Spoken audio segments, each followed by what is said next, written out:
Aku masih ingat hari itu. Hari ketika suara langkah ayah berhenti di depan pintu, lalu menghilang begitu saja tanpa kembali. Usia 7 tahun mungkin terlalu muda untuk memahami arti perpisahan, tapi cukup tua untuk merasakan kehilangan. Suara koper yang diseret, suara ibu menangis di ruang tengah, dan aku yang berdiri di balik pintu kamar dengan boneka kecil di tangan. Semuanya masih terpatri di kepalaku, seperti film yang tak pernah berhenti diputar ulang. Sejak saat itu, aku belajar bahwa kepergian bisa terjadi tanpa pamit, dan cinta bisa hilang tanpa alasan. Waktu berlalu, tapi luka itu tidak benar-benar sembuh. Kadang aku berpura-pura kuat, tertawa di antara rekan kerja di kantor, menghadiri rapat, atau makan siang bersama teman-teman.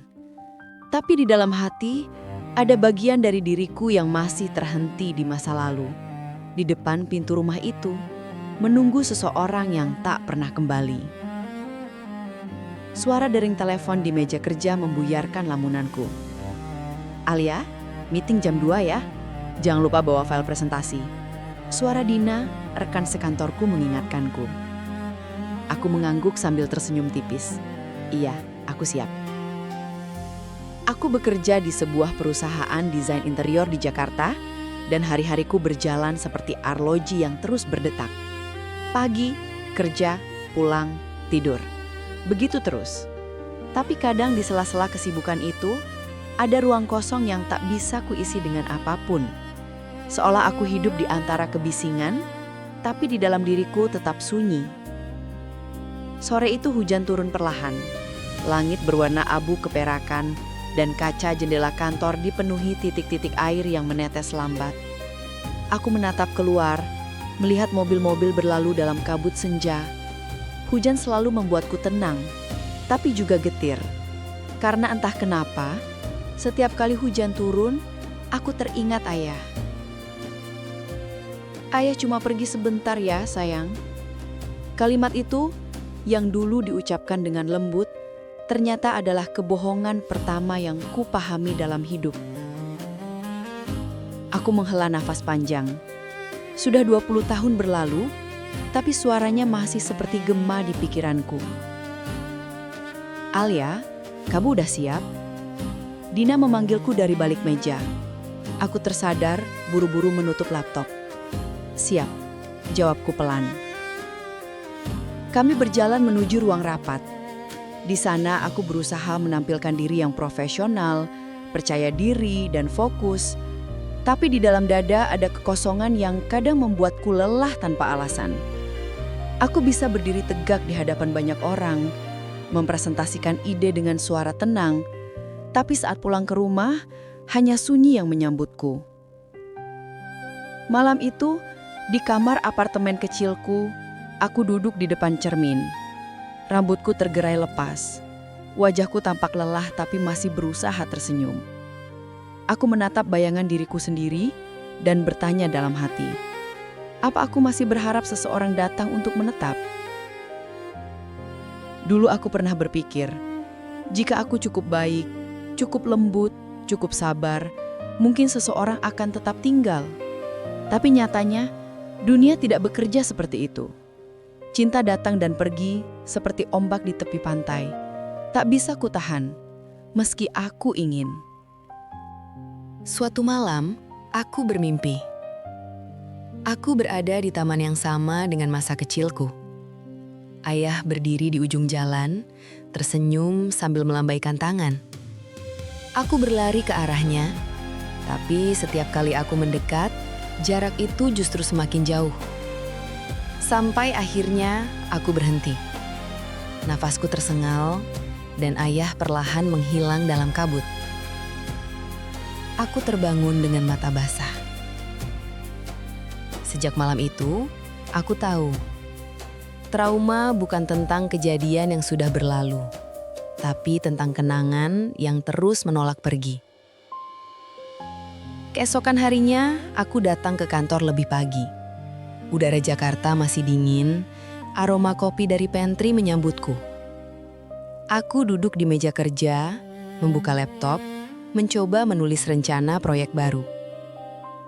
Tapi tiba-tiba, mataku tertuju pada pesan lama di ponselku. Pesan dari Rian. Lelaki yang dulu membuatku percaya bahwa mungkin cinta kedua akan menyembuhkan luka pertama.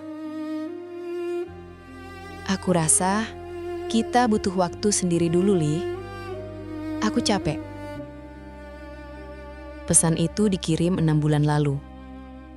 Sejak hari itu, dia menghilang tanpa kabar, tanpa penjelasan. Dan anehnya, meski aku sudah tahu ia tak akan kembali, aku belum juga menghapus pesannya. Seolah dengan membiarkannya di sana, aku masih punya alasan untuk merasa patah. Aku meneguk kopi yang mulai dingin. Di luar, matahari pagi menembus jendela, membentuk bayangan di meja. Mungkin sudah saatnya aku berdamai dengan masa lalu. Tapi berdamai bukan berarti melupakan, bukan? Kadang aku iri pada orang-orang yang bisa jatuh cinta tanpa rasa takut.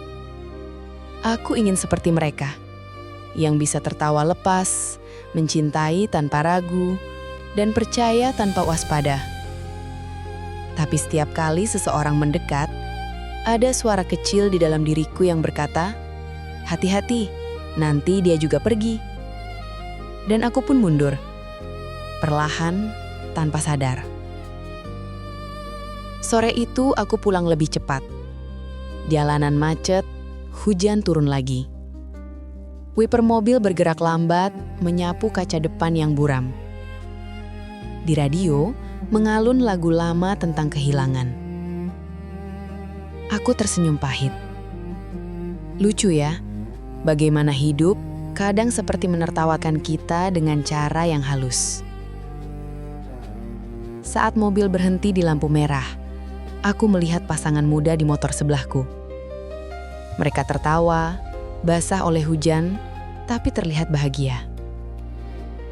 Aku memandangi mereka lama, lalu menunduk. Kapan ya aku bisa seperti itu? Gumamku lirih. Lampu hijau menyala, mobilku melaju pelan, membawa aku kembali ke apartemen, ke sunyi yang sama, ke hati yang masih menunggu seseorang yang mungkin tak akan datang. Alia. Sebuah hati yang pernah ditinggalkan, kini belajar untuk tetap berdetak. Tidak ada yang mengajarkan caraku melupakan selain waktu. Dan bahkan waktu pun sering berjalan lambat, tepat di saat aku ingin bergegas. Pagi di kantor berbau kertas baru dan kopi yang terlalu manis. Lampu-lampu putih di langit-langit memantulkan wajah-wajah lelah yang sedang menunggu giliran rapat. Aku menata pensil mekaniku sejajar dengan pengaris logam. Ritual kecil yang menenangkan. Lalu menyalakan laptop. Di pojok layar, notifikasi ponsel menyala. Berangkat duluan, semangat ya Li. Nama pengirimnya masih tercatat sebagai Rian. Aku belum menghapus ikon daun itu. Meski pesan-pesan seperti itu tak lagi datang. 6 bulan. Itulah usia hubunganku dengan Rian. Seharusnya waktu segitu cukup untuk saling hafal kebiasaan kecil. Aku suka gula setengah, dia tidak suka sayur yang direbus terlalu lama. Aku takut menyeberang jalan besar. Dia selalu menawari tangan. Tapi yang kuingat paling jelas dari Rian justru bunyi sunyi. Di hari-hari terakhir, ketika pesan-pesan balasannya jadi pendek, teleponnya tak terangkat, dan alasannya selalu sibuk. Kesibukan rupanya adalah kata lain dari menjauh. Li, kamu turun gak? Claudia bawa donat. Dina menyembul dari belakang monitor, menatapku dengan sorot mata yang terlalu peka. Nanti aku nyusul, mau beres-beres dulu. Dia menatapku sejenak. Kamu beneran gak apa-apa? Aku mengangguk, memberi senyum tipis. Aku baik. Kalimat aman. Aman untuk siapa saja, termasuk diriku sendiri. Aku bertemu Rian di sebuah restoran kecil di Sudirman, meja kayunya rapat, lampu gantungnya rendah, dan suara jazz pelan mengisi sela-sela kalimat kami. Malam pertama itu terasa seperti halaman buku yang dicetak dengan tinta hangat. Rian bercerita tentang pekerjaannya di perusahaan logistik, tentang ibunya yang gemar menanam anggrek, tentang mimpinya membawa orang-orang terdekat keliling Indonesia. Aku bercerita lebih sedikit. Itulah kebiasaanku. Tapi caranya mendengarkan membuatku berani membuka diri sepotong demi sepotong. Kalau kamu, liburan impianmu kemana? Tanyanya, memutar gelas air dengan ujung jari. Aku tertawa pelan. Gak jauh-jauh, kemanapun, asal ada laut. Aku suka duduk lama sambil dengerin ombak. Kalau gitu nanti aku ajak kamu ke Pantai Ora, katanya. Seolah-olah semua janji di dunia ini adalah hal yang bisa ditunaikan dengan tiket promo dan kalender libur panjang. Malam itu, aku pulang dengan langkah yang lebih ringan daripada biasanya. Di rumah, aku menatap ponsel yang tenang di meja, lalu menulis pesan, lalu menghapusnya, lalu menulis lagi. Akhirnya aku hanya mengirimkan, "Terima kasih untuk malam ini." Balasannya datang cepat. "Sama-sama, aku senang ketemu kamu." Lalu kalimat yang membuatku menoleh kepada cermin dan mentertawakan rona pipiku sendiri. "Besok, jemput kamu kantor, biar sarapan bareng." Rian di awal adalah pagi yang rapi. Dia datang 5 menit lebih cepat dari janji, memegang 2 cup kopi, menawari roti, dan di lampu merah selalu menoleh untuk memastikan aku nyaman. "Semuanya baik?" tanyanya. Aku yang sudah lama terbiasa menjawab iya untuk pertanyaan apapun, kali ini merasa benar-benar iya. Tapi yang baik terkadang rusak begitu halus, seperti lem tak kasat mata di sudut bingkai foto. Kamu tidak sadar sampai suatu hari fotonya melorot.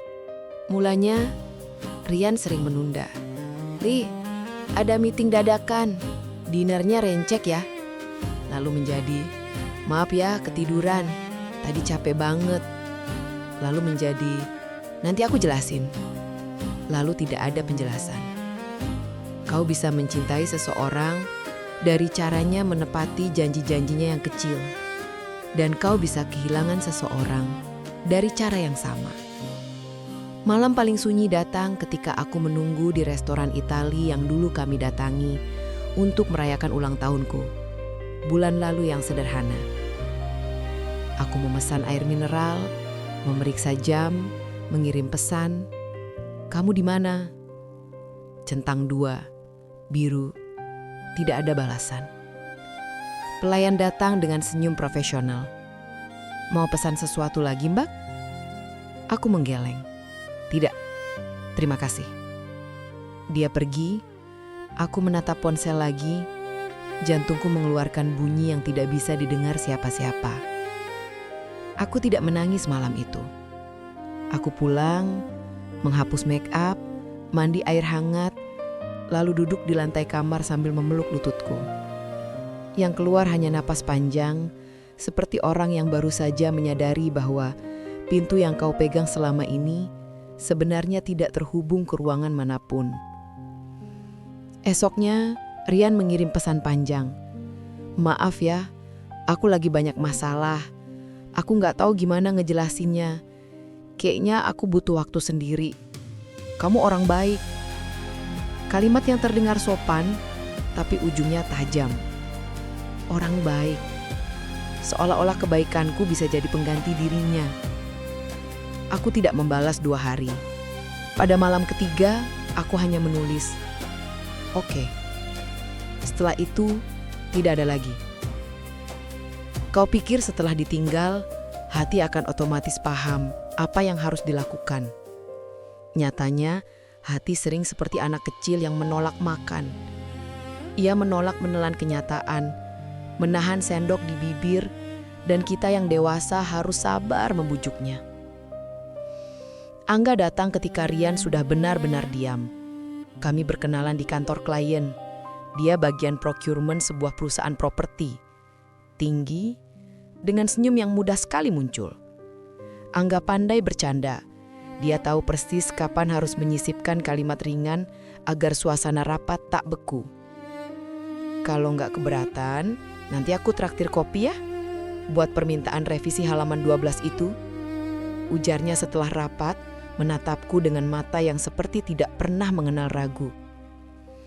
Kopi itu terjadi, lalu makan siang, lalu menonton film yang sebetulnya tidak kami nikmati, tapi kami akui bagus supaya tidak terlalu lama membahas selera masing-masing.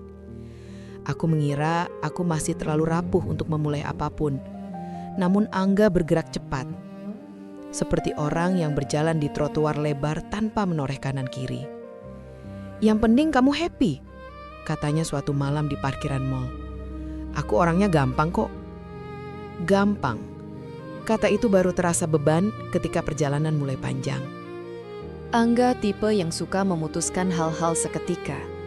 Jalan tol atau dalam kota, restoran mahal atau kaki lima, mampir rumah temannya atau meluncur ke rumahku.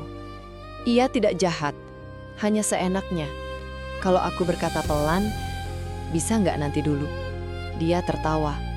Ayolah, sekali-sekali. Hidup di bawah santai. Sekali. Sekali-sekali. Sampai kamu menyadari sekali-sekali berubah jadi pola. Ada Sabtu ketika ia tiba 2 jam terlambat dan menyalahkan kemacetan. Ada Minggu ketika ia membatalkan bertemu ibuku dengan alasan ada futsal dadakan. Ada malam ketika ia meminjam mobilku tanpa bilang dan mengembalikan dengan tangki hampir kosong. Dan ada hari ketika ia membaca pesan di ponselku sambil tersenyum seperti bercanda. Tapi aku tahu, ada langkah yang kelewat batas. Angga, kataku waktu itu, suaraku rendah. Jangan baca pesanku. Kenapa? Kan kita pacaran. Jawabnya, ringan. Justru karena itu. Dia tertawa menepuk pundakku. Kamu serius banget sih? Aku tersenyum hambar. Aku serius. Kadang yang mengikis bukan peristiwa besar, melainkan gerigi kecil yang tidak berhenti menggores. Malam yang membuatku memutuskan terjadi di rumahku, sebuah malam biasa yang rasanya tiba-tiba jelas seperti garis tebal. Aku menyiapkan makan malam sederhana, sup ayam, sayur tumis, nasi hangat. Angga datang terlambat, menaruh kunci sembarangan dan langsung menyalakan TV. Lek, kamu bikin teh? Tanyanya sambil rebahan, suaranya menggantung. Aku lagi potong bawang, kamu bisa bikin sendiri nggak? Kan kamu jago masak. Ia tertawa, seperti memuji padahal ada sesuatu di nada suaranya yang membuatku ingin mematikan kompor. Aku diam. Sup hampir matang. TV memutar reality show yang ramai. Angga, panggilku. Aku capek, kataku, menatap Riuk. Capek jadi orang yang selalu mengerti. Dia mendongak, bingung. Loh, kenapa jadi begini? Aku cuma minta teh. Bukan soal teh. Suaraku pecah pelan. Ini tentang kamu yang datang ketika mau, pergi ketika mau. Tentang janji yang gampang kamu ucap dan lupa kamu tepati. Tentang aku yang menahan diri berkali-kali, lalu kamu anggap wajar. Dia duduk, mematikan TV. Ruang tamu mendadak terasa lega tanpa suara, tapi juga menekan. Kamu lebay, katanya, akhirnya. Aku gini karena nyaman sama kamu. Harusnya kamu senang. Nyaman berbeda dengan tidak menghargai, kataku, menatap matanya. Tanganku bergetar halus, tapi nadaku kutahan setenang mungkin. Aku nggak mau hidup dengan orang yang mengira aku akan selalu memaklumi. Dia menghela napas. Oke, jadi kamu maunya apa? Aku menatap mangkuk sup yang mengepulkan uap. Rasanya ironis, sesuatu yang hangat bisa hadir tepat ketika percakapan menjadi dingin. Aku bisa minta bantuan lain, atau aku bisa menahan. Tapi, aku minta teh, tapi kita putus. Ucapku, malam ini juga. Keheningan itu tebal. Angga menatapku, mencoba tertawa, lalu tidak jadi. Kamu serius? Aku serius. Dan tiba-tiba aku sadar Aku bukan hanya sedang memutus hubungan, tapi juga memutus kebiasaan lama. Kebiasaanku yang selalu bertahan karena takut ditinggalkan duluan. Angga berdiri, mengambil kunci, dan dalam waktu yang anehnya cepat, pintu tertutup. Di baliknya, suara langkah pergi menggaung. Sejenak, aku kembali menjadi anak kecil yang mendengarkan ayah menuruni tangga. Bedanya, kali ini, aku yang membuka pintu. Aku duduk, sup mendingin. Aku meniup permukaannya dan menelan sedikit. Rasanya asin, karena air mata akhirnya jatuh juga. Tanpa drama, tanpa suara. Aku sudah memilih, bisikku pada diri sendiri. Dan aku akan menanggung tenangnya. Malam-malam setelah itu terasa lebih panjang. Aku tidur miring ke kiri, lalu ke kanan, lalu kembali telentang, memperhatikan pola retak kecil di langit-langit.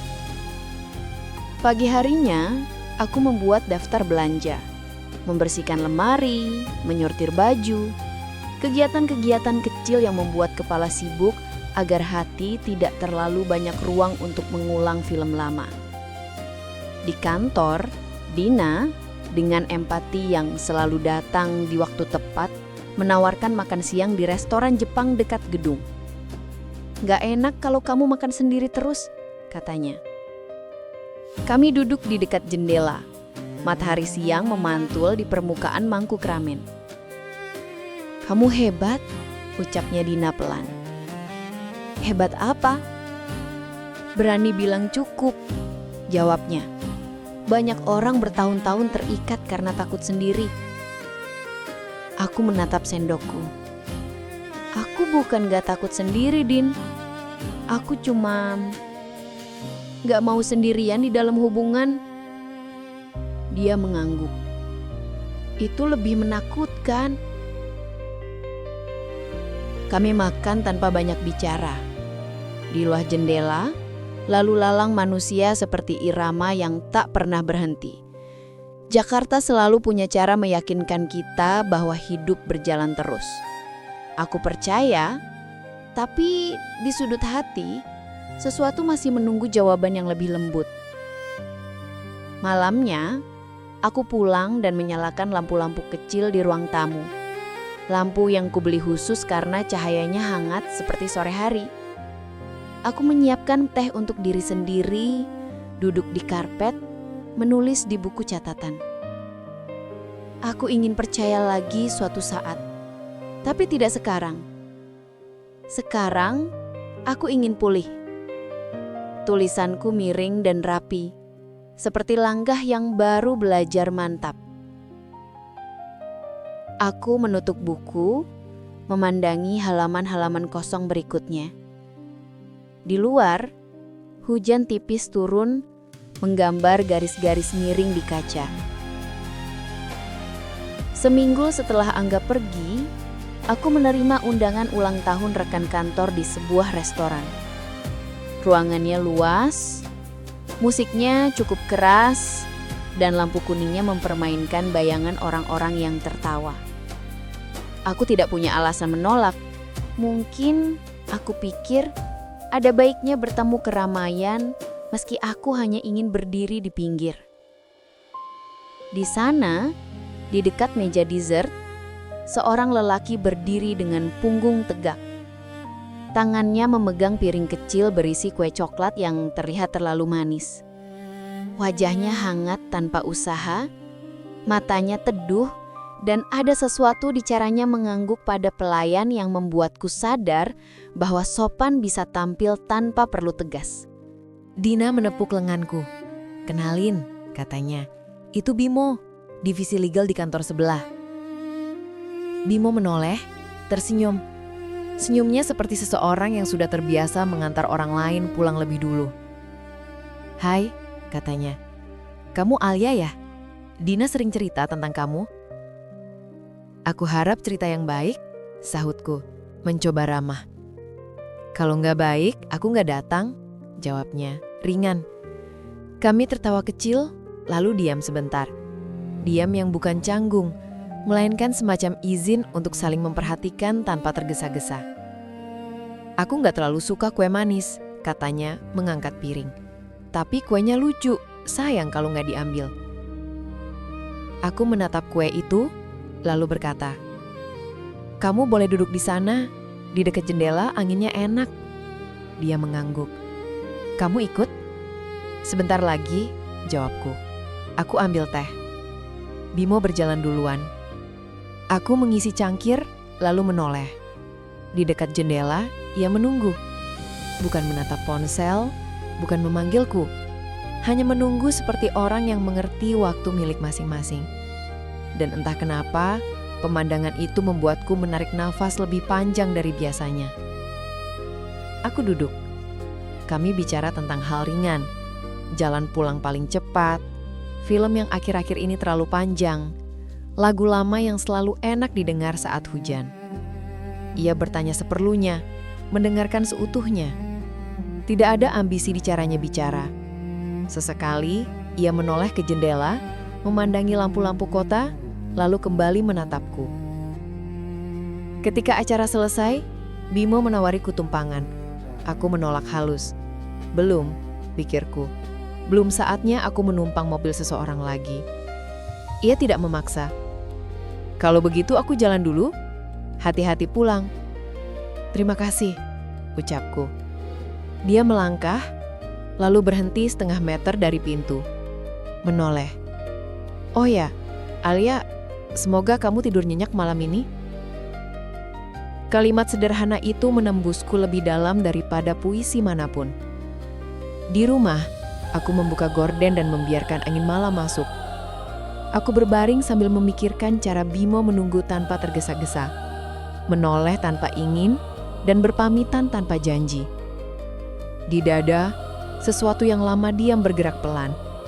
Bukan karena aku sedang jatuh cinta, melainkan karena aku melihat kemungkinan bahwa seseorang bisa hadir tanpa mengambil ruangku. Aku memejamkan mata. Untuk pertama kalinya setelah sekian lama, mimpi tidak menampilkan pintu yang tertutup. Yang kulihat adalah jendela yang dibuka pelan agar udara segar masuk tanpa membuat kertas-kertas berterbangan. Beberapa hari berikutnya, Bimo muncul seperti cuaca baik. Tidak setiap hari, tetapi cukup sering untuk membuatku sadar bahwa musim telah bergeser. Ia mengirim pesan singkat yang tidak pernah memaksa percakapan menjadi maraton. "Bimo, kalau lewat jalan HR Rasuna, hati-hati, ada perbaikan." Aku, "Noted, terima kasih." "Bimo, sama-sama, semoga siangmu ringan." Rian menghilang, Angga berlalu, dan hidup dengan cara yang tidak berisik menyisakan ruang kosong yang perlahan diisi oleh hal-hal yang tidak mencoba menjadi besar. Aku masih waspada tentu. Suara kecil di kepalaku yang suka mengingatkan bahwa orang-orang bisa pergi masih sesekali berbisik. Namun untuk sekarang, aku belajar duduk diam ketika seseorang menunjukkan bahwa menunggu bisa dilakukan dengan sopan. Di kalender bulan berganti. Di kantor, tumpukan proyek baru lahir. Di rumah, aku menanam pot kecil rosemary di jendela. Aku tahu masih panjang jalannya sebelum aku benar-benar percaya. Tapi aku juga tahu ada satu hal yang mulai berubah. Ketika aku melihat ke depan, aku tidak lagi hanya mencari siapa yang datang. Aku juga memperhatikan bagaimana aku menyambut. Malam itu sebelum tidur, aku menulis di buku catatanku. Aku sudah melihat 2 jenis kepergian. Mungkin sesuatu yang baru akan mengajarkanku tentang cara tinggal. Aku menutup buku, mematikan lampu. Di luar lampu kota berkedip pelan. Entah kenapa aku merasa besok akan ada udara yang sedikit lebih jernih. Dan jauh di ujung pikiranku, tempat semua ketakutan bertumpuk, muncul sebuah titik cahaya kecil. Namanya belum berani kusebut. Tapi bila harus, mungkin itu Bimo. Waktu memiliki cara aneh untuk menyembuhkan. Bukan dengan menghapus luka, tapi dengan membuat kita terbiasa berjalan dengan luka itu tanpa lagi terpincang. Dan dalam perjalananku yang baru, aku bertemu Nando. Aku bertemu Nando di sebuah proyek kantor. Ia bukan rekan sekantor, tapi vendor desain yang menangani interior sebuah hotel butik yang tengah kami kerjakan. Pria itu datang bersama tim kecilnya, membawa map hitam dan seulas senyum percaya diri. Senyum itu menular. Entah bagaimana, sejak pertemuan pertama, caranya berbicara seperti mengisi ruang yang tadinya sunyi di dalam kepalaku. Kalau aku boleh jujur, katanya sambil memeriksa blueprint di meja rapat. Rancangan kamu yang paling rapi, detailnya hidup. Kamu kayak tahu caranya bikin ruang terasa bernafas. Aku tertawa kecil, merasa pipiku hangat. Terima kasih. Aku cuma mencoba menyesuaikan konsep dengan kebutuhan klien.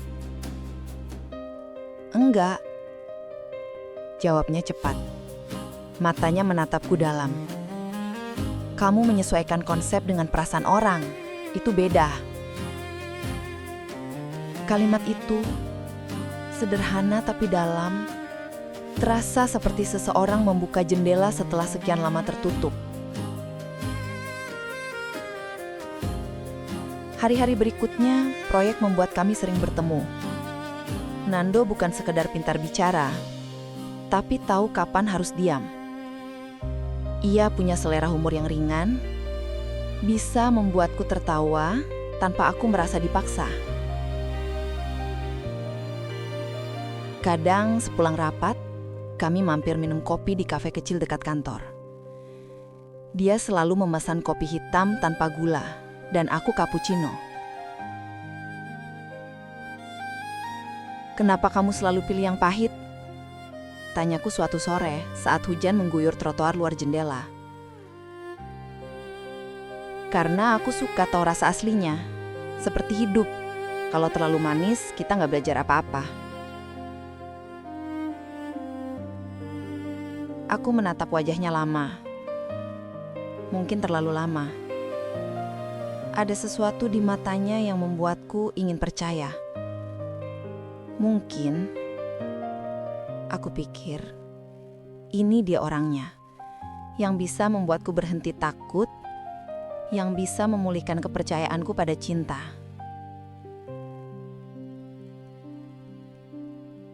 Kami mulai berpacaran setelah 3 bulan mengenal. Perlahan hari-hariku terasa penuh lagi. Ada pesan selamat pagi setiap bangun, ada tawa setiap malam sebelum tidur. Nando sering mengirim foto hal-hal kecil yang ia temui. Bunga jatuh di trotoar, kucing tidur di kursi kantor, langit senja yang ia bilang mirip warna bajumu kemarin. Aku tersenyum setiap kali melihatnya. Hidup untuk pertama kalinya setelah sekian lama terasa ringan. Ibu pun sempat bertemu dengannya saat kami makan malam di rumah. Anaknya sopan, kata ibu ketika Nando pulang. Aku tersenyum, menaruh piring ke wastafel.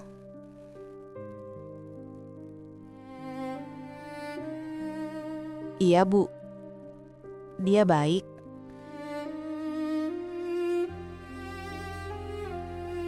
Tapi matanya ada sesuatu. Entah apa, tapi kamu hati-hati ya. Aku menoleh, sedikit tersinggung tapi tak menunjukkan. Ibu terlalu khawatir. Ibu cuma gak mau kamu sedih lagi. Aku mengangguk, pura-pura tenang. Padahal di dalam hati aku berkata, aku tidak akan sedih lagi, Bu. Kali ini berbeda. 1 tahun berlalu. Aku pikir kalau seseorang bertahan selama itu berarti cintanya sungguh. Tapi ternyata waktu panjang tidak selalu menjamin kedalaman. Kadang orang hanya pandai bertahan karena masih ingin memegang kendali. Perubahan itu datang perlahan. Seperti hujan yang awalnya gerimis tapi tiba-tiba mengguyur deras tanpa peringatan. Nando mulai sering sibuk, tapi bukan sibuk yang wajar. Ia mulai banyak meeting mendadak di luar jam kerja. Sering tak mengangkat telepon malam hari. Dan setiap kali aku bertanya, jawabannya ringan. Kerjaan sayang, kamu tahu sendiri, klien gak bisa ditebak. Aku percaya, karena aku ingin percaya. Tapi suatu malam, ketika aku menunggu di restoran tempat kami janjian makan malam, waktu berlalu tanpa tanda-tanda. Ponselku sunyi. Aku menelpon berkali-kali, tak dijawab. Hingga akhirnya, tanpa sengaja, aku melihatnya. Dari tempatku duduk di lantai 2 restoran itu, aku bisa melihat ke lantai bawah. Nando sedang di sana, duduk di meja pojok, tertawa kecil sambil memegang tangan seorang wanita. Wajahnya lembut, cara menatapnya sama persis seperti dulu ia menatapku. Aku diam. Dunia seakan berhenti sesaat.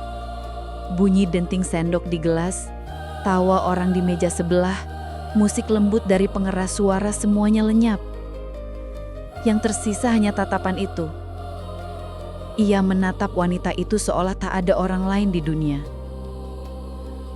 Aku menatap mereka beberapa menit. Ingin marah, ingin menangis, ingin berteriak. Tapi tubuhku justru kaku seperti kehilangan kemampuan untuk merasa. Akhirnya, aku hanya bangkit, berjalan keluar perlahan, dan berdiri di trotoar. Hujan baru saja turun. Aku mendongak, membiarkan air dingin membasahi wajahku. Ternyata yang tulus pun bisa berpura-pura. Gumamku pelan. Malam itu aku tidak pulang.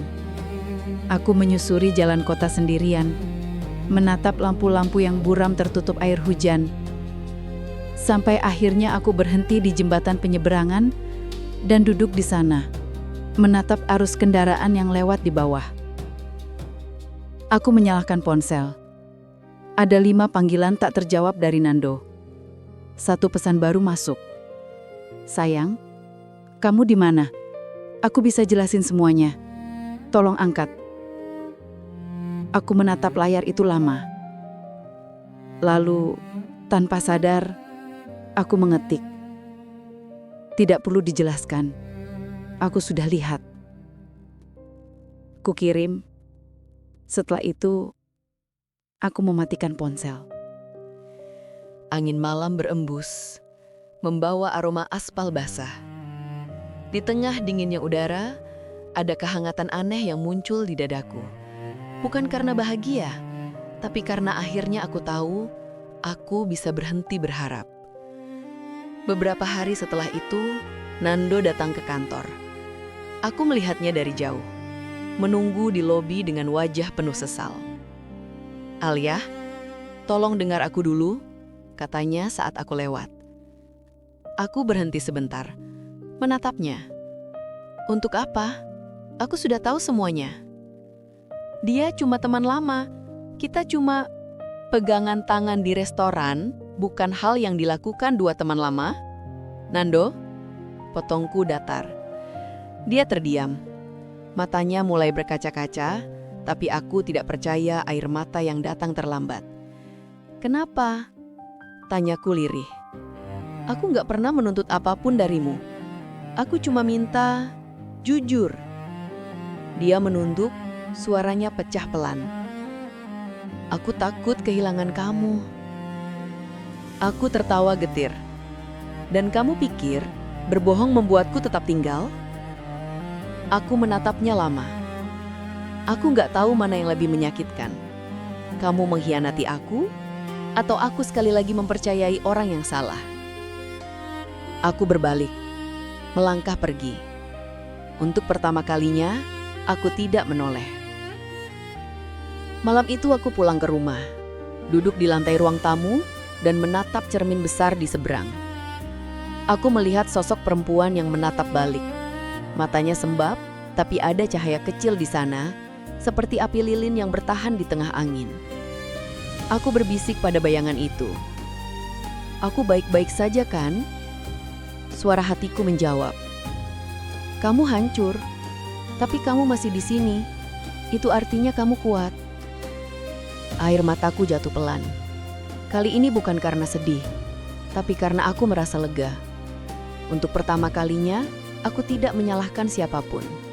Tidak ayahku yang pergi, tidak Rian yang hilang, tidak Angga yang seenaknya, tidak Nando yang berpura-pura. Aku hanya menatap diriku sendiri dan memeluk luka yang sudah lama kubiarkan bernanah. Beberapa hari kemudian, aku menerima pesan singkat. "Bimo, aku dengar kamu gak masuk kantor. Kamu baik-baik aja?" Aku menatap pesan itu cukup lama sebelum membalas. "Aku cuma butuh waktu istirahat." "Bimo, oke. Kalau kamu mau diam, aku biarkan. Tapi kalau kamu butuh teman diam, aku bisa duduk di sebelah tanpa ngomong apa-apa." Aku tersenyum tipis. Kalimat itu sederhana tapi hangat.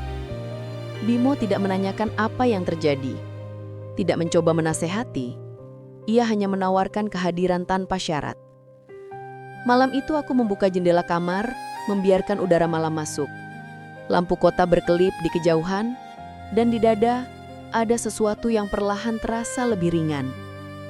Mungkin setelah semua yang retak, masih ada seseorang yang bisa hadir tanpa menuntut untuk dipercaya segera. Mungkin cinta tidak harus datang dalam bentuk janji. Kadang cukup dalam bentuk seseorang yang tahu kapan harus diam. Dan entah kenapa, malam itu aku tahu babak hidupku yang baru mulai bergeser. Pelan, tapi pasti. Sudah 3 bulan sejak aku menutup pintu untuk Nando. Sejak itu, aku mulai belajar berjalan tanpa menggandeng siapapun. Rasanya aneh, tapi juga menenangkan. Seperti menyadari bahwa udara yang selama ini kita hirup ternyata cukup untuk membuat kita bertahan. Setiap pagi, aku menatap cermin, menyisir rambut, menatap pantulan diriku sendiri dan berkata pelan, "Hari ini, aku baik-baik saja." Kadang aku berbohong, tapi setiap kebohongan kecil itu adalah doa yang akhirnya menjadi nyata. Bimo mulai sering muncul di hari-hariku. Tidak tiba-tiba, tidak juga memaksa. Ia seperti musim semi yang datang pelan setelah musim dingin yang panjang. Kadang ia menjemputku setelah lembur tanpa banyak bicara. Kadang ia hanya mengirim pesan singkat. "Jangan lupa makan ya, dunia nggak seindah perut kosong." Atau, "Hujan deras, jangan pulang sendirian. Aku tunggu di parkiran kalau kamu mau." Aku tidak pernah tahu kapan tepatnya kehadiran Bimo menjadi sesuatu yang kutunggu. Tapi suatu malam, saat aku duduk di balkon menatap hujan, aku sadar, aku tersenyum setiap kali namanya muncul di layar ponsel. Malam itu aku pulang lembur. Jalanan sepi, hanya lampu jalan yang redup dan gemericik hujan tipis di aspal. Aku mengemudi pelan, pikiranku lelah tapi tenang. Di radio, lagu lawas mengalun lembut. Aku ingat pesan terakhir Bimo sore tadi. "Kalau kamu capek, jangan maksain nyetir cepat. Dunia gak akan marah kalau kamu sampai 5 menit terlambat." Aku tersenyum waktu membacanya. Tapi 5 menit kemudian, aku tahu betapa berharganya pesan itu. Semuanya terjadi begitu cepat. Sebuah mobil dari arah kanan menyalip dengan kecepatan tinggi, terlalu cepat untuk bereaksi. Aku membanting setir, ban berdecit, dunia berputar. Suara benturan keras menghantam udara. Cahaya lampu mobil di belakang menyilaukan mata. lalu gelap. Ketika aku membuka mata, semuanya kabur. Ada darah di dahiku. Suara hujan terdengar samar. Aku mencoba menggerakkan tangan tapi rasanya berat. Orang-orang mulai berkerumun tapi yang kudengar hanya satu suara yang familiar. Bergetar, penuh panik. Alia, ya Tuhan Alia. Itu Bimo. Aku tidak tahu bagaimana dia bisa ada di sana, tapi ia memelukku, menggenggam tanganku dengan erat, wajahnya basah, entah karena hujan atau air mata. Kamu dengar aku kan? Jangan tidur. Lihat aku, Alia. Aku mencoba berbicara, tapi suaraku hanya keluar sebagai bisikan.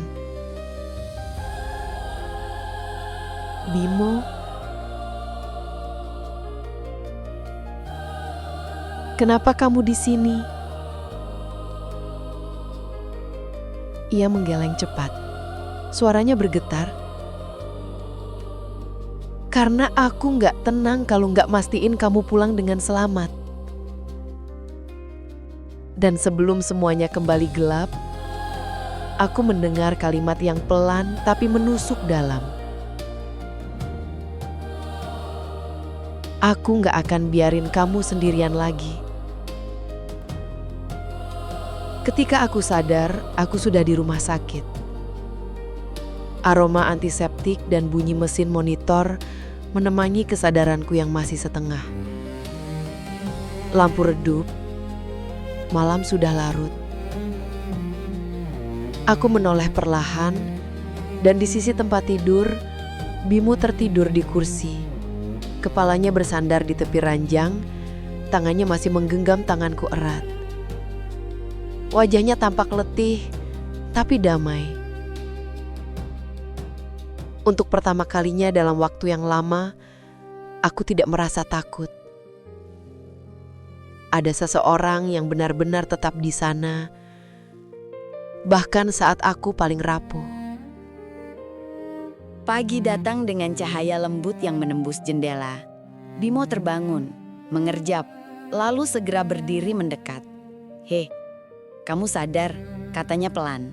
Senyumnya samar tapi hangat. Aku mencoba tersenyum balik. "Berapa lama aku di sini?" 3 hari. Kepalamu sempat dijahit 2 jahitan.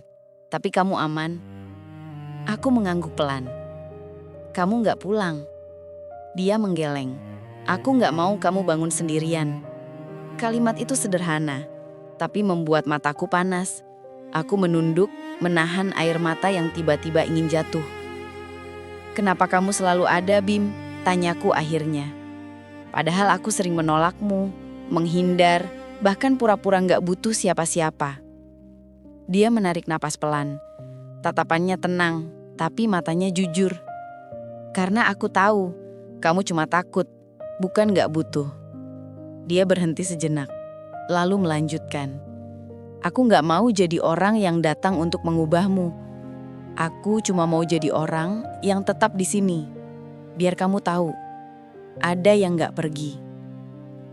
Aku menatapnya lama, dan untuk pertama kalinya, aku tidak menunduk. Ada sesuatu di dada yang hangat, tapi bukan sakit. Ini rasa yang baru. Rasa percaya yang pelan-pelan tumbuh lagi seperti daun muda setelah musim gugur. Hari-hari setelah itu menjadi lebih tenang. Bimo sering datang membawa bunga, kadang hanya roti atau buku kecil. Dia tidak banyak bicara, tapi selalu ada. Dia tidak pernah menanyakan tentang masa laluku, tapi entah bagaimana, ia seakan memahami semuanya. Suatu sore kami duduk di taman rumah sakit. Langit berwarna keemasan. Angin lembut membawa aroma tanah basah. Aku menatap langit dan berkata lirih. Dulu aku pikir cinta itu selalu datang dengan janji besar. Tapi ternyata kadang cinta datang dalam bentuk seseorang yang sabar menunggu kita pulih. Bimo menyenyum kecil. "Aku gak sabar kok. Aku cuman yakin." "Yakin apa?" Yakin kalau hati kamu cuma butuh waktu buat percaya lagi. Aku tertawa kecil, tapi air mataku jatuh juga. Kamu gak takut aku akan nyakitin kamu kayak aku nyakitin diriku sendiri? Dia menggeleng lalu berkata dengan tenang. Cinta bukan tentang siapa yang lebih kuat. Kadang cinta cuma tentang siapa yang tetap bertahan di samping orang yang masih belajar berdiri. Aku menatapnya lama, dan entah kenapa dunia di sekeliling kami terasa diam. Seolah waktu berhenti memberi ruang untuk dua hati yang baru mulai berani hidup lagi. Beberapa minggu kemudian, aku sudah boleh pulang. Sore itu sebelum keluar dari rumah sakit, Bimo menuntunku berjalan pelan ke taman depan. Langit jingga, burung-burung melintas di atas kepala. Aku berhenti di bawah pohon besar dan memandangnya. Bimo, panggilku. Terima kasih. Dia tersenyum. Untuk apa? Untuk tetap ada. Dia menatapku lembut, matanya penuh arti. Alia, katanya pelan. Aku gak pernah datang buat ganti siapapun. Aku datang karena aku pengen kamu tahu, kamu pantas dicintai. Bahkan di saat kamu gak percaya pada cinta itu sendiri. Aku menatapnya. Dan di dadaku, sesuatu yang dulu retak, kini terasa utuh kembali.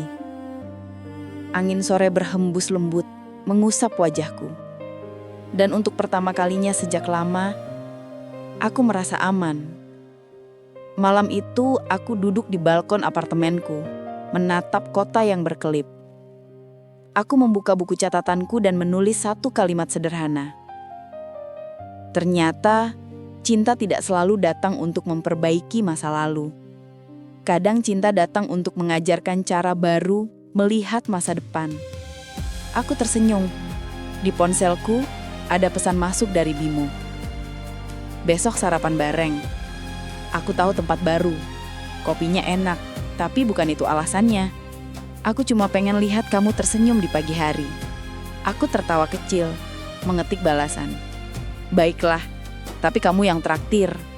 Selalu, balasnya cepat. Dan malam itu, sebelum tidur, aku menatap langit yang bersih dari awan. Untuk pertama kalinya dalam hidup, aku berdoa bukan untuk seseorang kembali, tapi untuk seseorang yang tetap. Sudah 2 tahun berlalu sejak malam kecelakaan itu.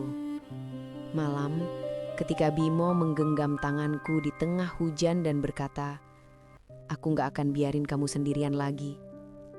Dan hari ini, aku berdiri di depan cermin dengan gaun putih yang jatuh lembut di tubuhku. Mencoba menenangkan dada yang berdebar. Di luar sana, langit sore tampak denang. Cahaya matahari menembus jendela gereja kecil tempat pernikahanku akan digelar, menciptakan pantulan hangat di lantai marmer. Aroma bunga melati memenuhi udara. Semua terasa begitu damai. Tidak megah, tidak berlebihan, hanya sederhana, tapi nyata. Aku menatap bayangan diriku sendiri. Ada bekas luka samar di pelipis, sisa dari kecelakaan 2 tahun lalu. Aku sengaja tidak menutupinya dengan riasan. Biarlah tetap terlihat. Pengingat kecil bahwa aku pernah jatuh, tapi juga pernah diselamatkan. Dari luar pintu, suara lembut terdengar. "Li, kamu siap?" Itu suara ibu. Aku menarik nafas dalam-dalam. "Ya, Bu, sebentar lagi." Pintu terbuka perlahan. Ibu masuk, menatapku dengan mata yang berkaca-kaca. "Cantik sekali," katanya dengan suara bergetar. "Ayahmu pasti bangga kalau bisa lihat kamu hari ini." Aku tersenyum lembut, mencoba menahan air mata. "Aku juga berharap begitu, Bu." Ibu memelukku erat. "Kamu sudah kuat sekarang. Ibu lihat kamu gak takut lagi." Aku mengangguk. "Aku masih takut, Bu. Tapi kali ini, aku tahu siapa yang mau menggenggam tanganku saat aku gemetar." Musik lembut mengalun. Langkah demi langkah, aku berjalan di lorong gereja yang penuh bunga putih. Setiap langkah terasa seperti melewati potongan masa lalu. Setiap luka, setiap kehilangan, setiap ketakutan, semuanya perlahan memudar. Dan di ujung sana, berdiri seseorang yang menungguku dengan tatapan penuh cahaya. Bimo. Ia menggenakan setelan abu lembut, dasinya biru muda, warna yang dulu ia bilang warna pagi yang tenang. Matanya menatapku bukan dengan rasa takjub, tapi dengan ketenangan yang hangat. Dan di dalam tatapan itu, aku melihat rumah. Ketika aku sampai di hadapannya, ia mengulurkan tangan. Tanganku bergetar sedikit. Tapi ketika jari-jariku bersentuhan dengannya, semua rasa takut lenyap. Pendeta tersenyum. Suara lembutnya bergema di ruangan. Apakah engkau, Bimo, berjanji untuk mencintai dan menjaga Alia dalam suka dan duka, dalam sehat dan sakit, dalam setiap musim kehidupan? Bimo menatap mataku dalam-dalam. Aku berjanji, katanya pelan, tapi tegas. Aku akan tetap di sini, bahkan ketika dunia berputar melawan kita. Air mataku jatuh tanpa bisa kutahan. Lalu pendeta beralih padaku. Apakah engkau, Alia, berjanji untuk mencintai dan menerima Bimo, bukan untuk menghapus masa lalumu, tetapi untuk bersama-sama menulis masa depan yang baru? Aku tersenyum di tengah air mata. Aku berjanji, jawabku. Bukan karena aku sudah sembuh sepenuhnya, tapi karena aku tahu bersamanya aku belajar sembuh setiap hari. Ketika Bimo menyematkan cincin di jariku, waktu terasa berhenti. Cincin itu sederhana, perak polos, tanpa hiasan. Tapi bagiku, itu bukan simbol kemewahan. Itu simbol keberanian. Keberanian untuk percaya lagi. Saat pendeta berkata, "Kalian resmi menjadi suami istri," hadirin bertepuk tangan pelan. Bimo tersenyum, lalu berbisik di telingaku. "Lihat, dunia gak seburuk yang kamu kira." Aku tertawa di antara air mata. Bisa jadi, karena kamu di dalamnya. Sore itu, di halaman gereja, kami berdua berdiri di bawah langit oranye. Angin lembut membawa aroma bunga dan suara tawa teman-teman yang hadir. Aku memejamkan mata sejenak, menikmati momen yang terasa seperti mimpi yang akhirnya menjadi nyata. Bimo memegang tanganku. "Kamu tahu," katanya, "dulu aku sering berpikir cinta itu harus diperjuangkan mati-matian. Tapi ternyata cinta sejati justru terasa tenang, kayak sekarang." Aku menatap wajahnya. Tenang bukan berarti tanpa perjuangan, Bim. Kita cuma udah belajar berjuang dengan cara yang lembut. Dia tersenyum, menggenggam tanganku lebih erat. "Kamu benar. Dulu kamu takut jatuh cinta. Sekarang malah bikin aku jatuh cinta setiap hari." Aku tertawa, lalu menatap langit yang mulai berubah warna keemasan. "Terima kasih," kataku pelan. "Untuk apa?" "Untuk datang dan gak pergi." Beberapa bulan kemudian, hidup kami berjalan sederhana. Pagi dengan aroma kopi buatan Bimo, musik lembut di dapur, dan tawa kecil setiap kali ia salah mengoleskan selai di roti. Kami tidak hidup tanpa masalah, tapi kini aku tahu cinta bukan tentang siapa yang sempurna, tapi siapa yang tetap memilih tinggal ketika keadaan tidak sempurna. Kadang di malam hari, aku duduk di balkon apartemen kami yang sama, menatap lampu-lampu kota yang dulu menemaniku saat aku sendirian. Bimo sering datang membawa 2 cangkir teh, lalu duduk di sebelahku tanpa banyak bicara. Kami tidak butuh kata-kata besar, cukup keheningan yang nyaman. Suatu malam, aku bertanya, "Kamu tahu nggak, kenapa aku dulu susah percaya sama cinta?" Dia menatapku lembut. "Karena cinta terlalu sering bikin kamu menunggu." Aku tersenyum, "Iya, tapi kamu nggak pernah bikin aku menunggu." Dia menatapku dalam, suaranya pelan tapi jujur. "Karena aku tahu kamu udah terlalu lama sendirian di tempat yang ramai. Sekarang biar aku yang duduk di sebelah kamu. Diam pun gak apa-apa." Aku bersandar di bahunya, menatap langit malam yang penuh bintang.